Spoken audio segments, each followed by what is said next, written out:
Sales. Oh, yeah. I've been in sales all my life, and whether you realize it or not, you have as well. And my guest today is Tom Reber. He is an entrepreneur, coach, HGTV host, and founder of the Contractor Fight.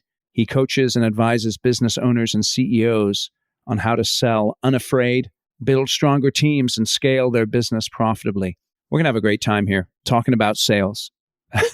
I'm laughing because a lot of what Tom says, I tell my clients all the time. And whether you are selling highly complex, large construction projects or smaller deals, whatever the case is, the wisdom and the insight that Tom has will help you immediately to move the needle in terms of your sales efforts. And so you need to listen to this podcast. You need to pay attention to the simple but profound wisdom that is shared. And if you do, and get your people to listen to it as well, your selling will improve. Let's not waste any more time. Let's dive into my discussion with Tom.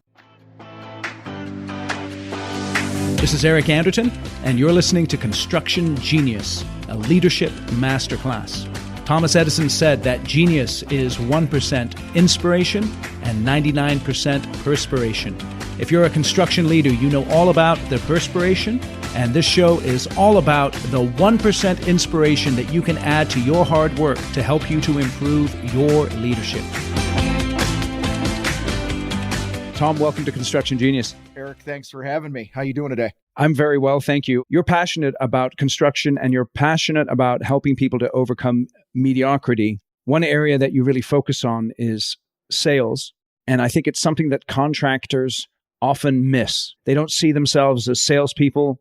They don't see the value of it. They see themselves as builders and they're sort of waiting for something to happen. You have this phrase about the Google gods. Tell us about the Google gods. Yeah, I appreciate it. I love this topic. I think there's so much low-hanging fruit. The average contractor listening to this and their sales teams, so much opportunity there. Most salespeople, most business owners, they expect the Google gods to just drop worms and baby bird mouths in the nest. Feed me, feed me, feed me. You hire the marketing company, ticked off at them when the phone is... So we can unpack all that. But that's one of the things we talk about a lot in the fight and the workshops that I do and the keynotes I give is what is the true cost of allowing mediocre sales days in your organization? I'm actually writing a book that's coming out in 2024 called Sell Unafraid, and it's about unleashing your sales success through person. So you want to go from mediocre and average to an elite salesperson. It's going to come down to your daily disciplines and how you approach your time and way above and beyond the scripts and the word tracks and the objection handling, a lot of opportunity to really be on the hunt. Okay, let's talk about then, because you hit on some things that are near and dear to my heart, having been in sales for all of my life.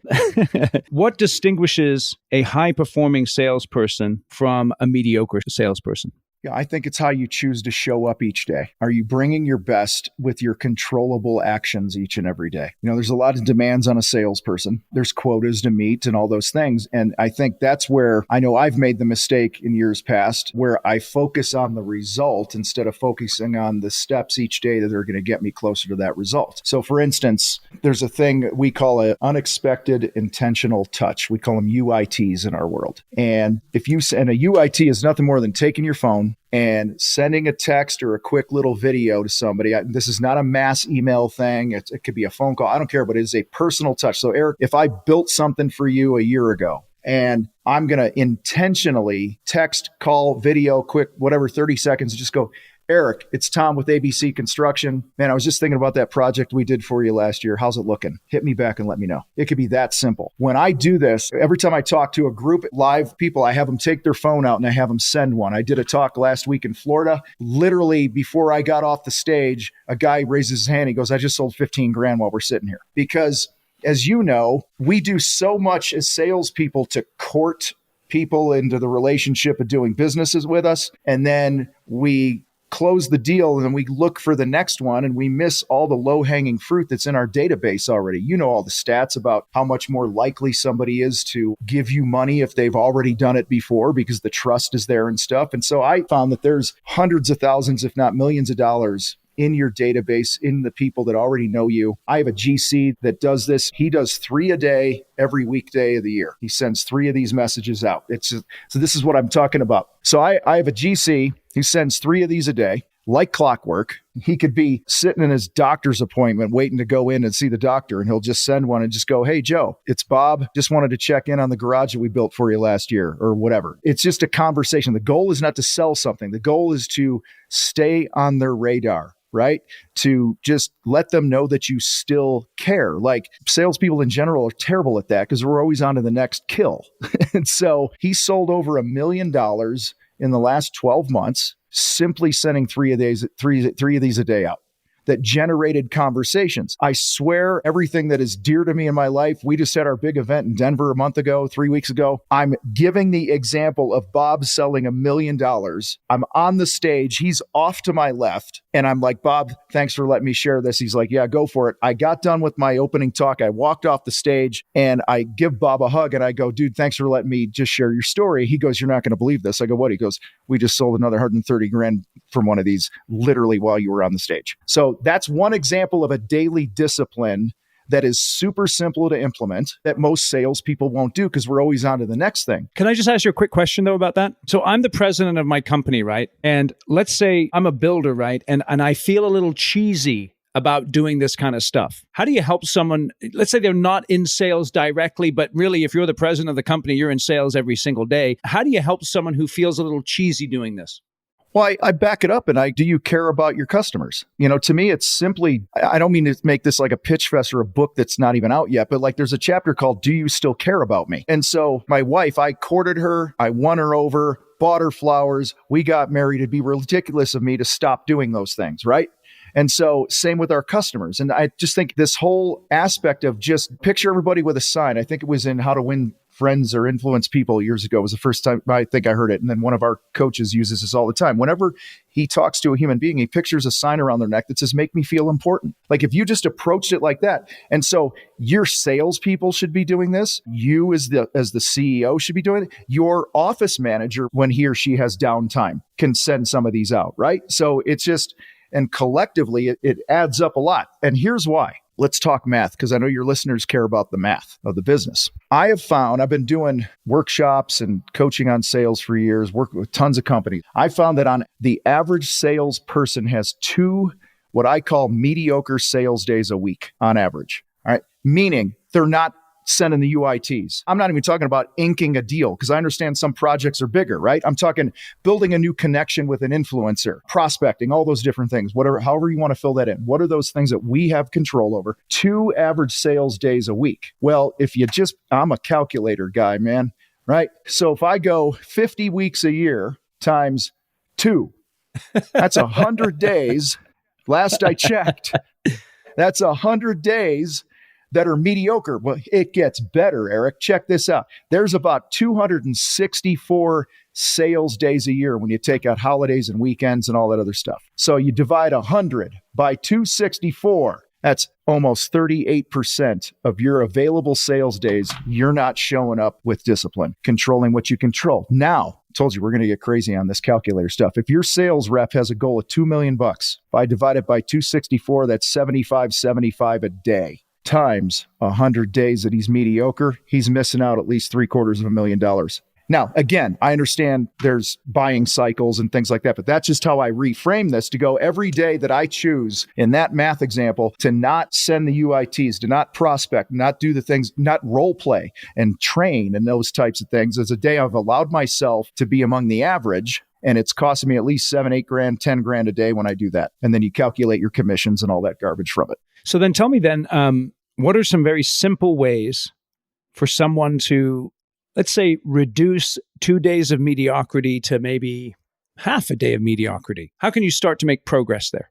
So we have a philosophy in the Contractor Fight that is success is an inside-out game. I want you to picture dropping a rock into a lake.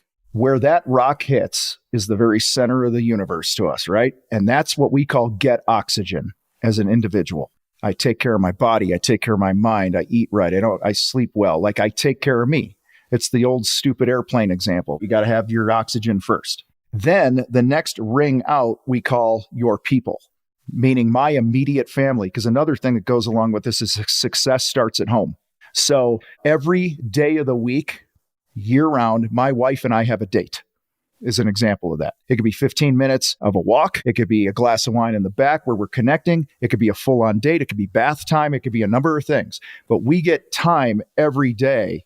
All right. Then the next ring out is build your empire.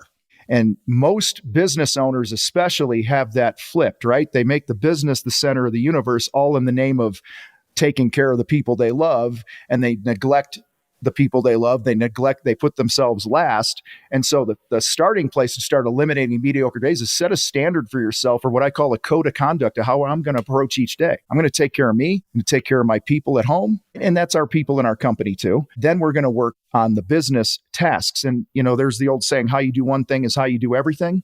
If I'm showing up with consistency, taking care of myself, I'm not talking about going to be a bodybuilder or something like that and CrossFitting, but are you doing the best you can do without excuse, regardless of how you feel, regardless of the field conditions, to get oxygen, take care of your people, then build your empire? And I think people will be so surprised how quickly the sales results turn around when you work on you first. Yeah, it's interesting. There's 3 words that when it comes to this, because you're right there, right? It's like we're talking about taking care of ourselves. And I think about nutrition, sleep, and exercise. With nutrition, moderation is the key. With sleep, sufficiency is the key. You know how much sleep you need. You got to get it. And then with exercise, it's consistency. And again, no one's getting a 6-pack ab around here anymore, right? But we need to be focused on that consistent exercise so that we do have that inner circle taken care of. I think that's really excellent. How much sleep do you get? Just out of curiosity. Me, I'm a 7 hours a night guy. So if I get 7, I'm good. If I'm less than 7, then I'm not good. Yeah, I'm 8 to 9, and there used to be a time when I was 4, 4 or 5. And I'm 54 years old, and I was just curious how much you slept because I'm seeing the value in it. And, we just ordered these things called the Ooler to cool off your bed. We have a Sleep Number bed, and you put this Ooler and it cools it off so you sleep better, whatever. Anyway. I want to make a point here that Tom's making that's really important for people listening. I know a lot of guys in construction, you all are out of shape. You don't take care of yourselves. And you think, dude, I don't have time, man. I'm running a 50, 60, $70 million company. I don't have time. And I think Tom really nails it. If you don't take care of yourself first, you can't take care of your people, and your empire is going to suffer. So you really need to pay attention to that. So Eric, it's funny. One of the very first conversation I have when I work solely with a CEO at that level, our very first conversation, I asked 2 questions. I said, tell me about how you're taking care of your body and your health. And when's the last time you took your wife on a date?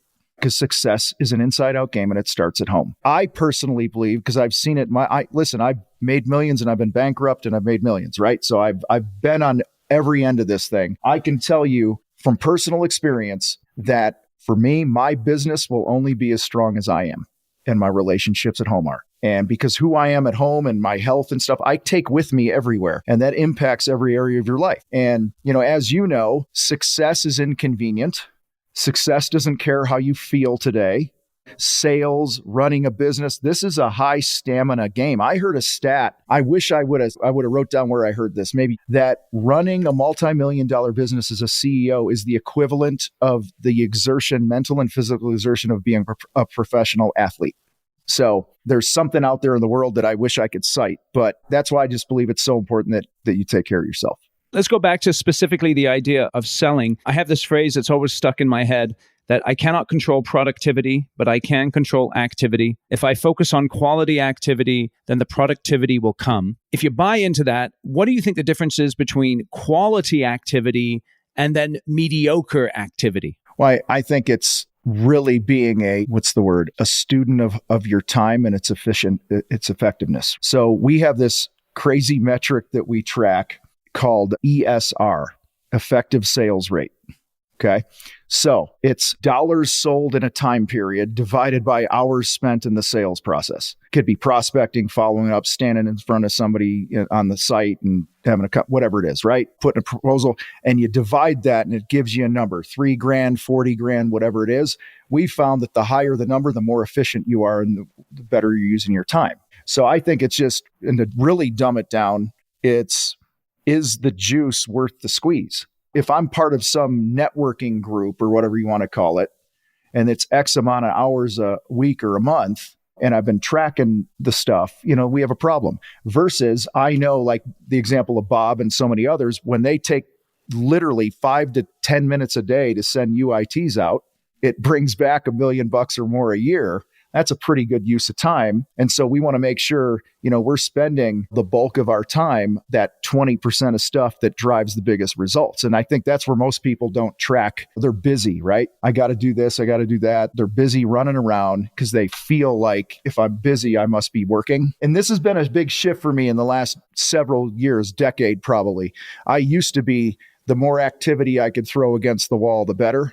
And I've really shifted that with just understanding that not all activities that I have control over are equal.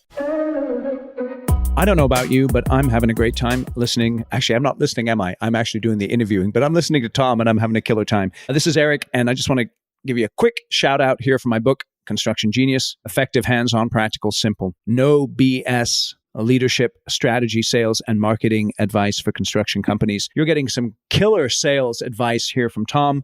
I've got some of that in my book as well, in addition to the leadership and the strategy and the marketing. And so go out to Amazon, purchase yourself 10 or more copies of Construction Genius. Send me an email, eric@constructiongenius.com, and say, Eric, I purchased 10 copies. I will come in via Zoom for 1 hour. And with your leadership team, we can do a Q&A on the book. And also, I'll do some bonus training for you that you're really going to enjoy. It's going to actually help you to implement what I teach you in one of the chapters in the book. It'll get super practical. So again, go out to Amazon, get yourself 10 copies. If you get 10 copies, that'll be about $200. I normally charge $2,500 for an hour of my time, and you can get it for just $200 by purchasing the book. That is a killer deal, by the way, and you should take advantage of it. All right, let's go back to the conversation with Tom. So let me ask you, you mentioned something there that I think is really important to go after, and that's networking events. What advice do you have for construction company salespeople in terms of picking the networking events they go to? Or do you think that networking events are a total waste of time? I think you can answer that with it depends. Like it depends what's the group, and is your ideal client more likely to be there, or what we call influencers. So if I'm a painting contractor, my influencers are going to be like developers or building inspectors or whatever, people that know my ideal client who might be a facility manager, right? So I think, is that association or group connected to the influencers of my ideal client, or my ideal client's there?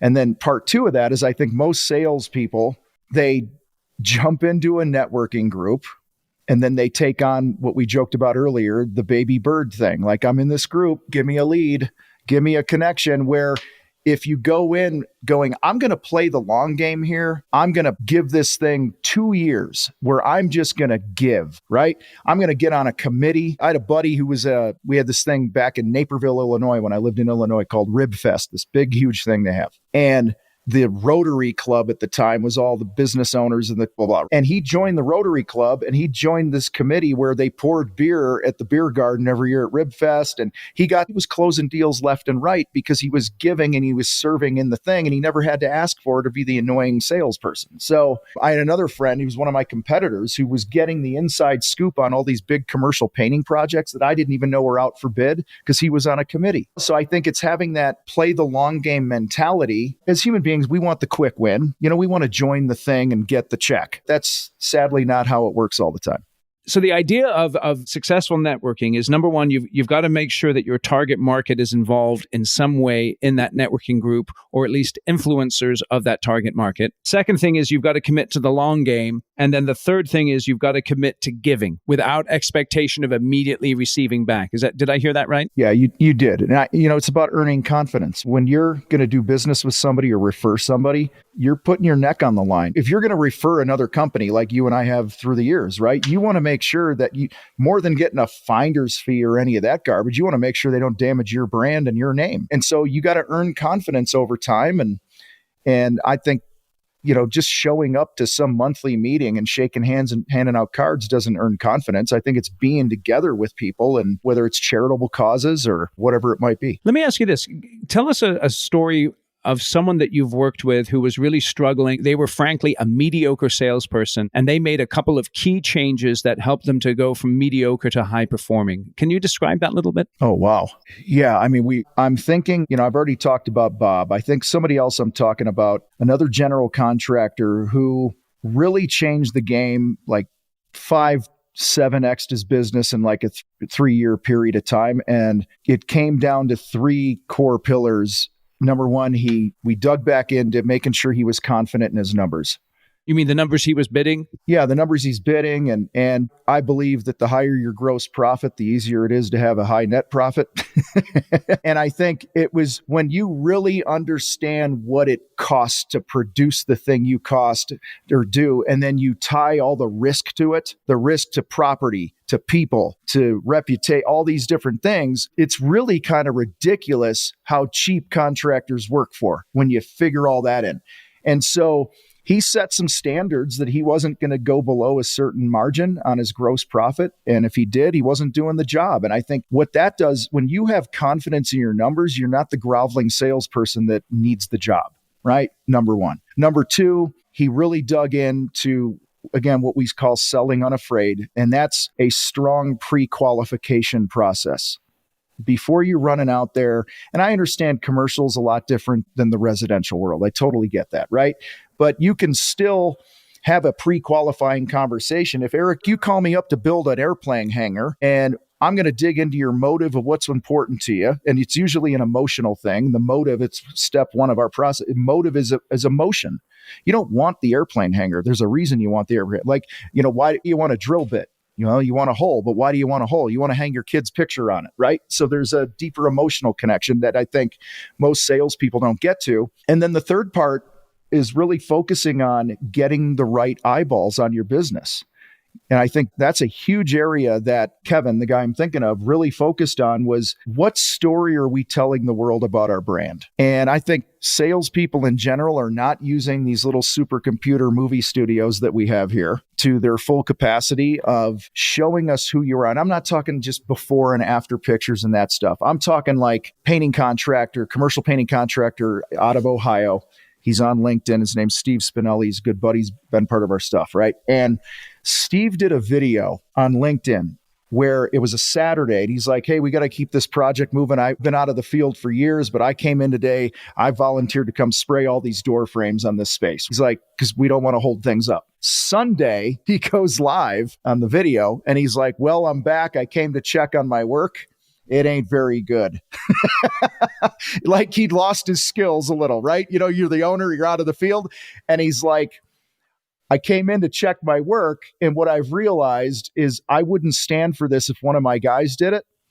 And I need to fix this today. So I'm going to sand down all these frames and reshoot them so I don't hold up the GC on Monday morning. You know what I mean? And it's things like that where you're showing us, you could tell us you have integrity all day.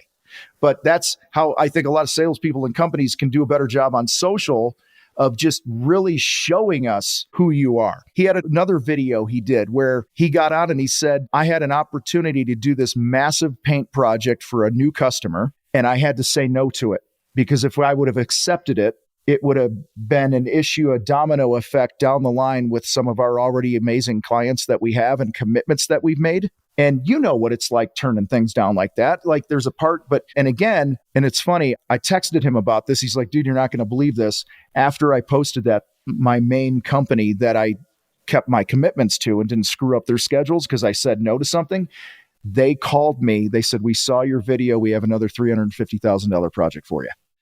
So I think it's confidence in numbers, selling unafraid, and working. This is what I mean when I kid around about the baby birds thing. If salespeople would show us who they are, situations you're running into on a job, show us who you are in the community, that you're a father, you coach a little league team, whatever, all these things to help get the right eyeballs, those three things combined together will really move the needle quickly because it makes you stand out. You're uncommon. Yeah, that's great. I think one of the phrases that I like to think a lot about in terms of selling that I think everyone needs to adopt is the idea of kings talking to kings. And I think that goes back to your confidence piece, is that if I'm doing the work necessary from a sales perspective, I am never desperate.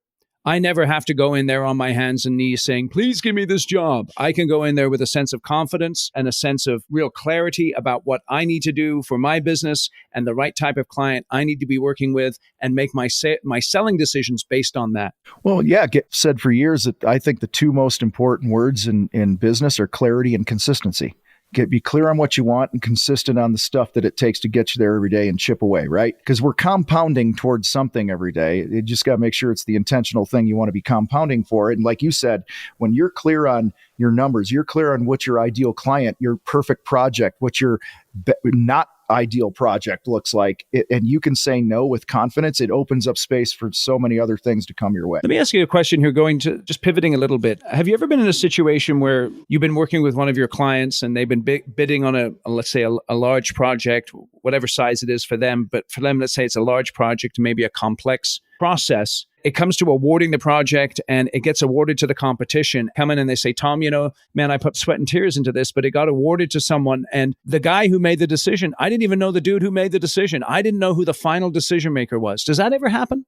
Yeah, but it's happened to me.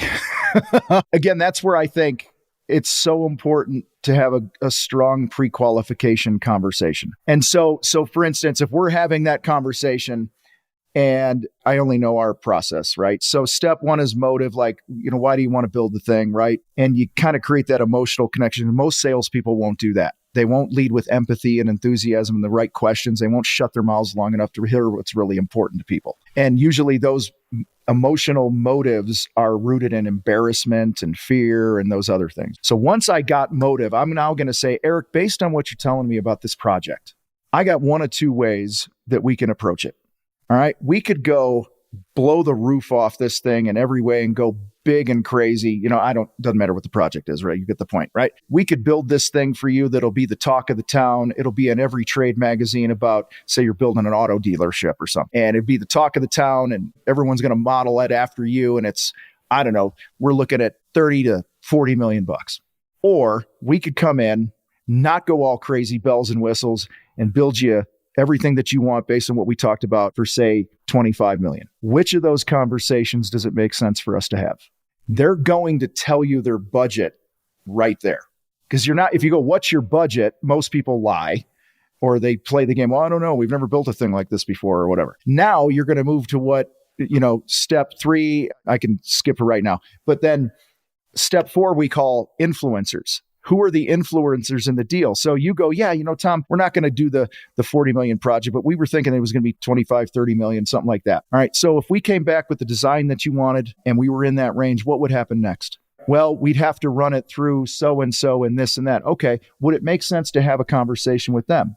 Or another question might be, who else is excited to do this project that we need to get on board and just make sure that we're talking the right numbers? So just these little steps that most people don't do in pre-qualification can save. How much time salespeople and estimators put projects together and the time that's eaten away when it could be solved by having a conversation up front. Man, that's never going to fly in our world. So don't even bother. I'd rather not even bid the thing and spend God knows how much time on that. Yeah, it's interesting. I really like your framing there of the budget question there. I think that's excellent because instead of just asking, hey, what's your budget? You're framing it for them and letting them tell you in a more natural way.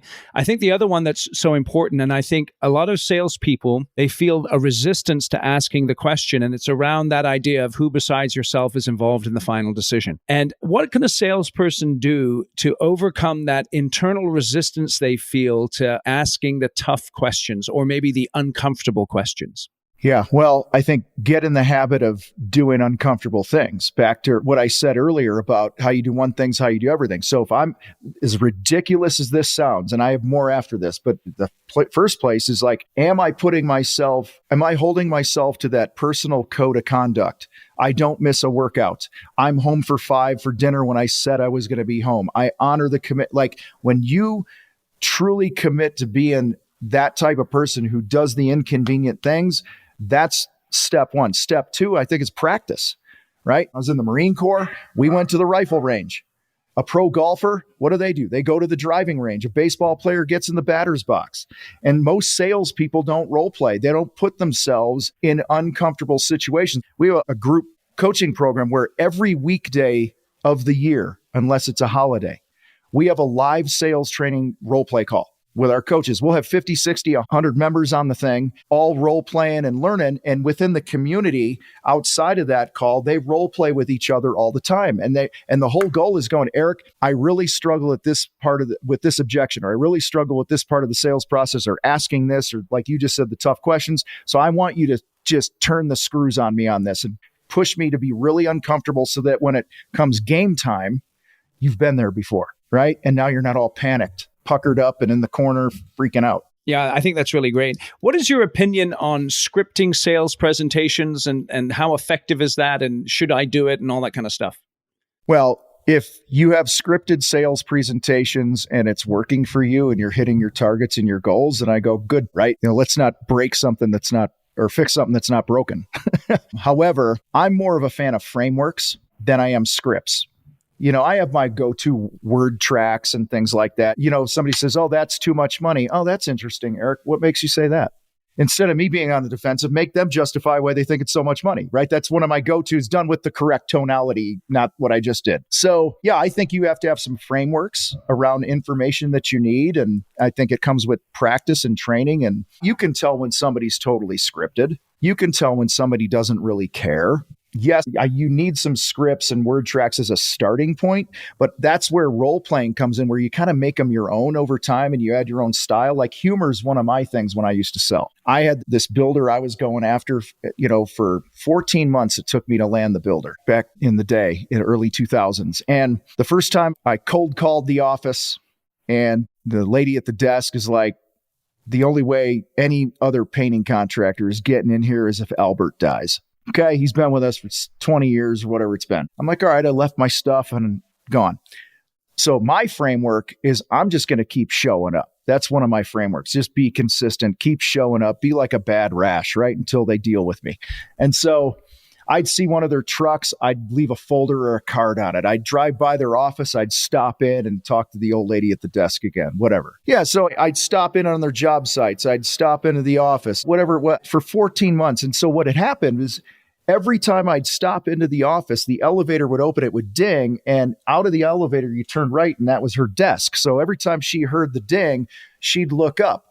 So we did this cat and mouse game where every time I came out of the elevator, I would peek around the corner, and she'd just see my head peek around, and I'd smile, and I go, did Albert die yet?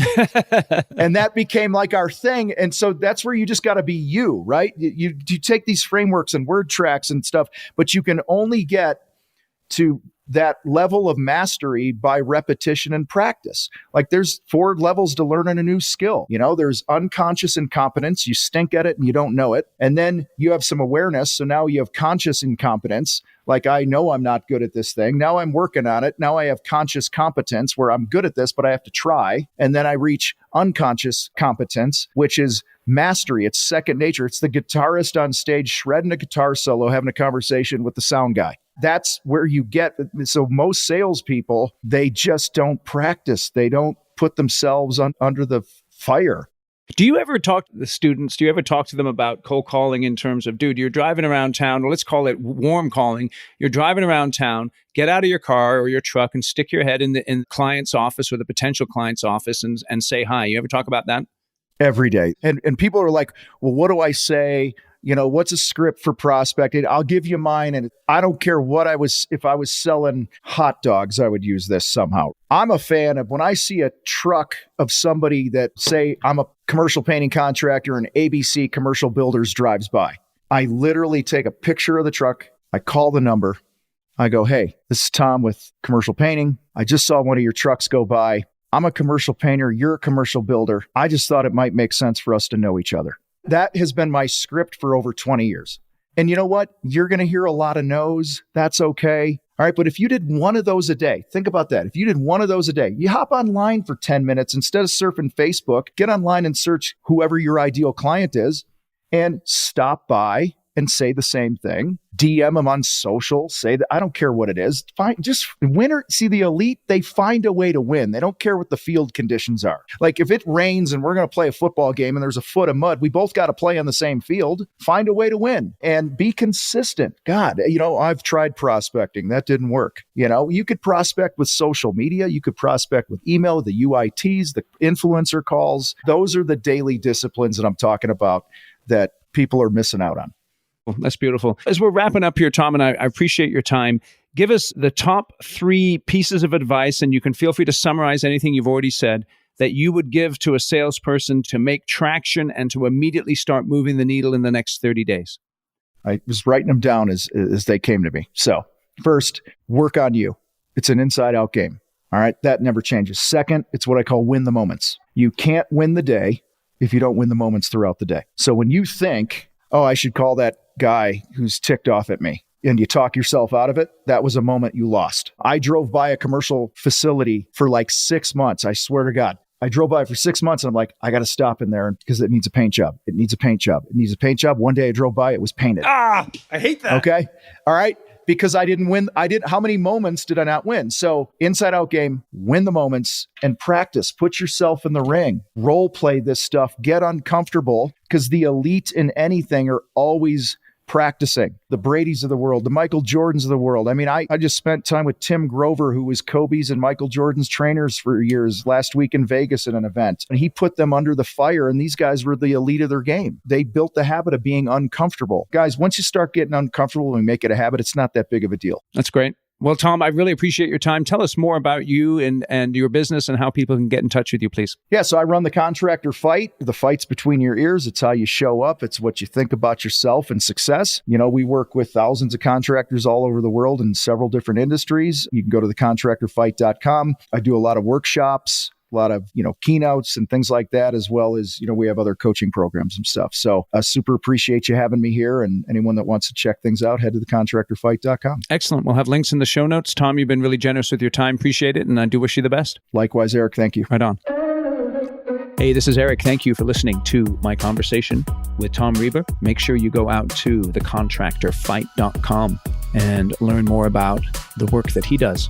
And thank you for listening to Construction Genius. I have a request. My YouTube game needs to be upgraded, and you're here to help. The way that you can help is going out to my YouTube channel. Just search for Construction Genius. You'll find it. And subscribe. Subscribing helps because the more people that subscribe, the algorithm sees that and they're thinking, man, well, the algorithm is not a person, but the algorithm then responds to the number of people subscribing and begins to show the videos to more people. So my goal is to really upgrade my YouTube game in the next year or so. And so if you can help me with that, I would deeply appreciate it. Thank you for listening to Construction Genius today. Share this podcast with all of your people in your business who are in sales. And that means everyone in your company because everyone's in sales. Thanks again for listening. I'll catch you on the next episode.